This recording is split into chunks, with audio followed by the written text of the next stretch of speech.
आ चुका अपनी एकदम नई और फ्रेश क्लास लेकर। नई और फ्रेश क्लास सोच सुनकर बहुत सारे स्टूडेंट सोच रहे होंगे सर तो सीरीज चला रहे हैं प्रीपोजिशन की, फ्रेश क्लास कहाँ से आ गई, ये तो पुरानी क्लास है। तो नहीं, प्रीपोजिशन के सीरीज में एक ब्रेक लिया जाए और क्यों ना एक मज़ेदार सी क्लास ली जाए जो आप पढ़ने में भी आपको मजा आए और मुझे पढ़ाने में भी मजा आए। तो ऐसी क्लास लेकर मैं आज हाजिर हूँ और इसमें आपको ऐसे ऐसे सेंटेंस डेली यूज जो रोज बोलने वाले ऐसे सेंटेंस लेकर आया हूँ कि जो आपको बोलने में बहुत मजा आएगा और क्लास बहुत इंटरेस्टिंग होने वाली है। लास्ट तक बने रहिएगा। इसमें मैं आपको ऐसे 20 सेंटेंस देने वाला हूँ जिसमें आपको एक से बढ़कर एक सेंटेंस मिलेंगे और जो आपके डेली जो लैंग्वेज है उसमें यूज होने वाले हैं। हर एक सेंटेंस का अलग मीनिंग बताऊंगा, उसके साथ उनका प्रयोग बताऊंगा। तो वीडियो को छोड़कर कहीं मत जाइएगा और अगर चैनल को अभी तक सब्सक्राइब नहीं किया है तो अभी सब्सक्राइब कर लीजिए, क्योंकि यहाँ पर आपको ऐसे ही कंटेंट हमेशा मिलते हैं और आगे भी मिलते रहेंगे। तो ज़्यादा देर नहीं करते हुए चलिए चलते अपनी क्लास की तरफ और देखते हैं कैसे कैसे सेंटेंस मैं आपके लिए लेकर आया हूँ। तो पहला सेंटेंस है from horses mouth. From horses mouth इसका अर्थ होता है विश्वसनीय व्यक्ति से प्राप्त सूचना, मतलब किसी भी ऐसे व्यक्ति से सूचना मिले जिस पर कोई संदेह कोई भी अविश्वास नहीं किया जा सके। जैसे कहा गया कि इंफॉर्मेशन फ्रॉम एन ऑथोरेटिव और डिपेंडेबल सोर्स, ये इसकी इंग्लिश मीनिंग हुई। यहाँ पर आपको इंग्लिश मीनिंग मिलेगी और ये सेंटेंस आपका इसका जो है सेंटेंस में वाक्य में प्रयोग देखने मिल रहा है कि I know it is true, मैं जानता हूँ ये सत्य है। I heard straight from the horses mouth, मैंने इसे विश्वसनीय व्यक्ति से सुना है। क्लियर? तो एक एक सेंटेंस आपको एक एक बार में बताते चलता हूं और आप एक एक सेंटेंस करके लिखते हुए चलिए और फिर अब इसे नोट कर लीजिए और आगे बढ़ते हैं। अगला सेंटेंस देखते हैं हम। तो अगला सेंटेंस क्या ले लिया? A cat and dog life, कुत्ते और बिल्ली का जीवन। कुत्ते बिल्ली का जीवन क्या होता है? कुत्ते बिल्ली जब भी आपस में सामने आते हैं लड़ने झगड़ने लगते हैं, तो उसी से इंस्पायर है कि a cat and dog life to lead a life constant, मतलब लगातार झगड़ते हुए अपने जीवन को बिता देना। जैसे यहाँ पे क्या गया कि India and Pakistan are leading a cat and dog life. Clear? कि भारत और पाकिस्तान हमेशा से लड़ते झगड़ते हुए अपने जीवन या अपने जो देश के लोगों का जीवन बिता रहे हैं। तो अगला सेंटेंस हमने क्या लिया? A bird's eye view. Bird's eye मतलब चिड़ियों की आंख से देखा गया दृश्य। इसका शुद्ध हिंदी यही होगी, चिड़ियों की आंख से देखे गए दृश्य। अब चिड़ियों की आंख से देखा गया दृश्य कैसे होता है? ऊपर से देखा गया दृश्य। तो उसी प्रकार से इसको हम विहंगम दृश्य के लिए, इसका जो मीनिंग निकलती है विहंगम दृश्य के लिए यूज करते हैं अ बर्ड्स आई व्यू। इस सेंटेंस देखिए क्या लिखा है कि we get a bird's eye view of Ganga river as plane begin its descent, मतलब हमने गंगा नदी का एक विहंगम दृश्य देखा जब हमारा वायुयान या प्लेन उतरने वाला था, तब हमने गंगा नदी का एक बहुत ही विहंगम दृश्य देखा। क्लियर? इसकी इंग्लिश मीनिंग निकलती है a view seen from high above, ऊंचाई से देखा गया दृश्य, अर्थात बर्ड्स आई व्यू इज एक ऊंचाई से देखा गया दृश्य के लिए व्यक्त करते हैं। क्लियर? तो चलिए दोनों सेंटेंस को नोट कर लीजिए फिर आगे बढ़ते हैं। तो अगला सेंटेंस हमने लिया अ chip off the old block, मतलब जैसा बाप वैसा बेटा। जैसे कोई बदमाशी करता है तो कहते नहीं जैसा बाप वैसा बेटा, बाप के सारे गुण बेटे के अंदर आ गए। तो उसको इंग्लिश में अगर बोलना हो आपको छोटे सेंटेंस में a chip off the old block बोलिए। जैसे यहाँ देखिए क्या गया, similar to one's parents in everything, मतलब अपने पिता जैसे हर चीज में होना, हर कार्य में अपने पिता जैसे होना, उसी को कहते हैं अ chip off the old block. ये क्या इसका वाक्य प्रयोग है? His son is just a chip off the old block. Clear? उसका बेटा उसी की तरह है, बिल्कुल उसी की तरह हर कार्य में है। क्लियर? तो अगला सेंटेंस मिल गया अ drop in the ocean. Drop in the ocean का जो वास्तविक अर्थ होता है इतने अमाउंट की, मतलब जो अमाउंट हमको मिल रहा है, जो मात्रा हमको मिल रही है उससे कहीं अधिक मात्रा की हमें आवश्यकता है। वो मात्रा का उपलब्ध होना जिससे कि हमारी आवश्यकता की प्रतिपूर्ति ना हो सके। जैसे कहा गया a very small amount compare to the amount, मतलब आवश्यकता से अधिक मात्रा के तुलना में बहुत कम मात्रा का उपलब्ध होना, यानी कि ऊंट के मुंह में जीरा। I have 50 lakh rupees in cash, मेरे पास नगद 50 लाख रुपए है, बट लेकिन it is just a drop in the ocean to buy a flat in Mumbai, लेकिन मुंबई में फ्लैट खरीदने के लिए ऊंट के मुंह में जीरे के समान है। क्लियर? तो चलिए इन दोनों सेंटेंस को नोट कर लीजिए, फिर हम आगे बढ़े और सेंटेंस लेते हैं। तो अगला हमने इन लोगों ने लिया अ गुड समैरिटियन। समैरिटियन मतलब इसका होता है दयावान, ऐसा व्यक्ति जो बिना किसी स्वार्थ के हमेशा दूसरों की मदद करे, उसको हम लोग अ गुड समैरिटियन कहते हैं। जैसे यहाँ इस वाक्य प्रयोग हुआ कि he is a good Samaritan because every time he helps the needy. मतलब वो एक दयावान व्यक्ति है क्योंकि वो हमेशा जो जरूरतमंद होते हैं उनकी वो मदद करता है। क्लियर। तो अगला हमने लिया अ house of cards. House of card का मतलब हुआ बेकार की योजना, बेकार का संगठन। जैसे यहाँ क्या अ पुअर प्लान और ऑर्गेनाइजेशन, एक बेकार की योजना, बेकार का संगठन। The organisation that looked so solid and, वो संगठन जो अभी तक बहुत ही मजबूत, बहुत ही विश्वसनीय दिखाई दे रहा था, turn out to be a house of card, बहुत ही बेकार का संगठन साबित हुआ, बहुत ही बेकार प्लान वहां पे साबित हुआ। क्लियर। तो चलिए इन दोनों को नोट कीजिए, फिर हम आगे बढ़ते हैं। तो अगला हमने लिया अ लिटमस टेस्ट, अग्नि परीक्षा। इसका मतलब हुआ अ लिटमस टेस्ट मतलब अग्नि परीक्षा। A method that helps to know if something is correct, मतलब वो तरीका जिससे पता लगाया जा सकते कुछ सही है या गलत है।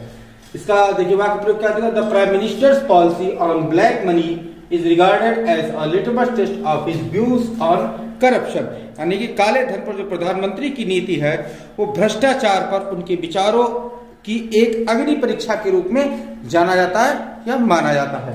क्लियर। अगला है अ पीस ऑफ केक, यानी पीस ऑफ केक अर्थात बच्चों का खेल, something that is easy to do और अंडरस्टैंड, मतलब कोई ऐसी चीज जिसे करना या समझना बहुत आसान है। देखिए इसका वाक्य प्रयोग, the exam was a piece of cake, कि एग्जाम जो था बच्चों का खेल था, बहुत ही आसान एग्जाम आया था। क्लियर। तो चलिए दोनों को नोट कीजिए, फिर हम आगे बढ़ते और लेते हैं आगे इसके आगे। तो अगला लिया हमने अक्वायर फिश। अक्वायर फिश का मतलब हुआ सनकी व्यक्ति, ऐसा व्यक्ति जो स्ट्रेंज हो, जिसका जो बिहेवियर स्ट्रेंज हो, बिहेवियर मतलब अजीब प्रकार से व्यवहार करे, उसी को हम लोग क्वेर फिश कहते हैं। देखा गया इन दिस लोकेलिटी, इस जो समाज में है अर्थात इस लोकेलिटी में, ही इज अ क्वेर फिश, वो एक सनकी व्यक्ति है। क्लियर। अब चलते अगले आगे की तरफ। तो अगला है हमारे पास अ red letter day.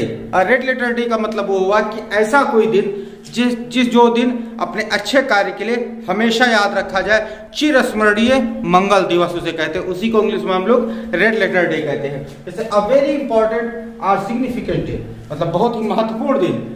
The birth of my first child, मतलब वाक्य प्रयोग देखिए कि मेरे प्रथम बच्चे का जन्म was a real red letter day for my whole family, मेरे पूरे परिवार के लिए चिरस्मरणीय मंगल दिवस है। क्लियर। अब चलते आगे की तरफ हम। तो अगला क्या लिया हमने, अ रोलिंग स्टोन। अ रोलिंग स्टोन उस व्यक्ति की जो कहीं पर भी टिककर एक जगह कोई स्थायी काम नहीं कर सकता, उसी को अ रोलिंग स्टोन अर्थात हिंदी में बेपेंदी का लोटा कहा जाता है। कि वह व्यक्ति a man who is never constant to one work or the other, मतलब एक व्यक्ति जो कभी भी एक काम या दूसरे काम, जो कोई भी काम पकड़े उस पर स्थिर होकर न रह पाए, हमेशा अपने काम को बदलना चाहे, उसी को अ रोलिंग स्टोन कहते हैं। देखिए कि he change his job after every month, वो प्रत्येक महीने के बाद अपनी नौकरी बदल देता है। ही इज अ रोलिंग स्टोन, वो बेपेंदी का लोटा है। क्लियर। तो चलिए इनको नोट कर लीजिए और फिर हम आगे बढ़ते हैं, और जो कुछ बचा है उसे भी लिखाता हूं मैं। तो अगला देखिए हमने क्या लिया, a strong in A tea cup, मतलब बात का बतंगड़ बनाना, ऐसी किसी बात को लेकर आपस में नोक झोंक कर लेना या झगड़ा कर लेना कि जो इंपॉर्टेंट बात ना हो, जो कोई बहुत ही महत्वपूर्ण बात ना हो, उसी को लेकर आपस में नोक झोंक कर लेना। जैसे देखिए कि a lot of trouble about something that is not important, मतलब ऐसी कोई महत्वहीन बात को लेकर ज्यादा परेशानी खड़ा कर लेना, उसी को कहते हैं a storm in a teacup। ये देखिए कि इसका वाक्य प्रयोग, a few people are having habit of making a storm in a teacup, मतलब कुछ लोगों की आदत होती है कि वो बात का बतंगड़ बना लेते हैं। क्लियर। तो अगला देखिए हमने क्या लिया, a strong in the wind, मतलब संभावनाओं के सूक्ष्म संकेत, कोई ऐसा संकेत मिले कि जिससे पता लगे कि क्या घटना होने वाली है, क्या घटित होने वाला है। Something that suggest what might happen, कुछ ऐसा जिससे पता लगे कुछ घटित होने वाला। There were some straws in wind the wind yesterday that suggested the curfew was being, मतलब कल इस बात का कुछ सूक्ष्म संकेत मिल चुका था कि अब जो कर्फ्यू है वो उठा लिया जाने वाला, हटा लिया जाने वाला है। क्लियर? तो चलिए इसे नोट कर लीजिए। इसके बाद फिर हम आगे बढ़ते हैं और इसके कुछ और सेंटेंस है उसे भी लिखता हूं मैं।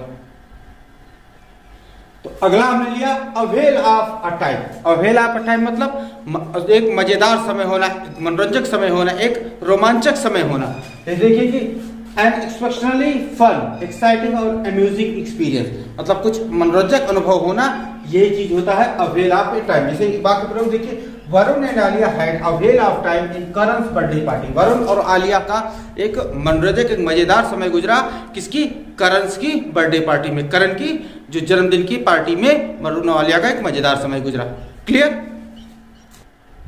तो अगला मिल गया अचिलीज हिल। अचिलीज हिल का मतलब हुआ एक कमजोरी या कमजोर बिंदु या वीक पॉइंट, जिसे कहते हैं हम लोग, उसी को कहते हैं अचिलीज हिल। जैसे वीकनेस और वनरेबल पॉइंट, मतलब कमजोर बिंदु या कमजोरी वाला स्थान। Pakistan targeted India Achilles heel by using their fast bowling attack, मतलब जो पाकिस्तान ने इंडिया की जो कमजोर बिंदु पर अपने फास्ट बॉलिंग, अपनी तेज गेंद से वहां पे, अर्थात पाकिस्तानी क्रिकेट टीम ने भारतीय क्रिकेट टीम के कमजोर बिंदु पर, कमजोर पॉइंट पर अपनी तेज गेंदबाजी से अटैक किया।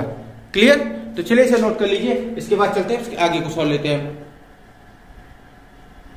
तो अगला लिया हमने एसिड टेस्ट, मतलब होता है निर्णायक परीक्षा, मतलब आखिरी एग्जाम, आखिरी परीक्षा जिससे कोई भी निर्णय निकल सके। A test that is foolproof and conclusive. यहां पे देखिए इसका बात प्रयोग करें, Congress is going to face a acid test in Gujarat Rajya Sabha election. Congress जो है गुजरात राज्यसभा इलेक्शन में एक निर्णायक परीक्षा के लिए उतरने जा रही है। क्लियर? तो अगला लिया हमने afraid of one's own shadow, अर्थात आसानी से किसी चीज से डर जाना। इसमें जो निकल रहा है कि अपनी परछाई से डर जाना, यानी कि वह व्यक्ति जो आसानी से डर जाए। जैसे कहा गया कि after an accident I am even afraid of my own shadow. एक दुर्घटना के बाद, एक घटना के बाद मैं अपनी ही परछाई से डर जाता हूं, अर्थात मैं किसी भी बात से आसानी से फ्रैग्नेटेड हो जाता हूं, डर जाता हूं। क्लियर? तो चलिए इसे नोट कर लीजिए। इसके बाद चलते हैं इसके आगे। तो अगला देखिए हमने क्या लिया, एट बेक एंड कॉल, मतलब इशारे पर नाचने वाला, किसी के इशारे पर काम करने वाला, इशारे पर नाचने वाला। At beck and call, ready to obey someone, किसी की आज्ञा तुरंत मानने वाला। Go and get it yourself, जाओ और इसे खुद ही ले लो। I am not at your beck and call, मैं तुम्हारे इशारे पर नाचने वाला नहीं हूं। क्लियर? आखिरी है कि एट डेथ डोर, मौत के दरवाजे पर, ऑन द पॉइंट, यानी बिल्कुल मौत के मुंह में, यानी मरने की कगार पर। जैसे my mother literally was death door, मेरी माँ वास्तव में मौत के कगार पर थी, मौत के मुंह में थी। And kidney become available for transplant, कि एक जो गुर्दा जो है, एक किडनी जो है प्रत्यारोपण के लिए उपलब्ध हो गया। क्लियर? तो चलिए इसे नोट कर लीजिए। तो स्टूडेंट्स, इसी के साथ आज का वीडियो क्लास खत्म किया था और उम्मीद करता हूं कि इस वीडियो क्लास में आपको मजा जो बहुत आया होगा, कि एक बढ़ते बढ़कर एक मजेदार सेंटेंस मैं यहाँ लेकर आया था जो आपकी रोजमर्रा की लाइफ में बोले जाते हैं। इनको अपनी लाइफ में इस्तेमाल कीजिए और आराम से अंग्रेजी बोलना सीखिए। अगर वीडियो अच्छा लगा हो, इस वीडियो में आपको मजा आया तो भाई एक लाइक कर दीजिए, एक लाइक तो बनता ही है, और साथ ही साथ अपने दोस्तों में शेयर भी कर दीजिए। और चैनल को सब्सक्राइब नहीं किया है तो अभी सब्सक्राइब कर लीजिए, क्योंकि प्रीपोजिशन की सीरीज खत्म नहीं हुई है, प्रीपोजिशन अभी आने और बाकी हैं। बीच में एक वीडियो लेक्चर लेके आया था कि आप प्रीपोजिशन पढ़ते पढ़ते अगर ऊब न जाए तो इसको आप एक पढ़ के थोड़ा सा एंजॉय कर लीजिए। तो मिलते हैं अपने प्रीपोजिशन सीरीज के अगले वीडियो लेक्चर में। Till then stay tuned with our channel, keep watching, keep learning, take care, thank you and bye bye.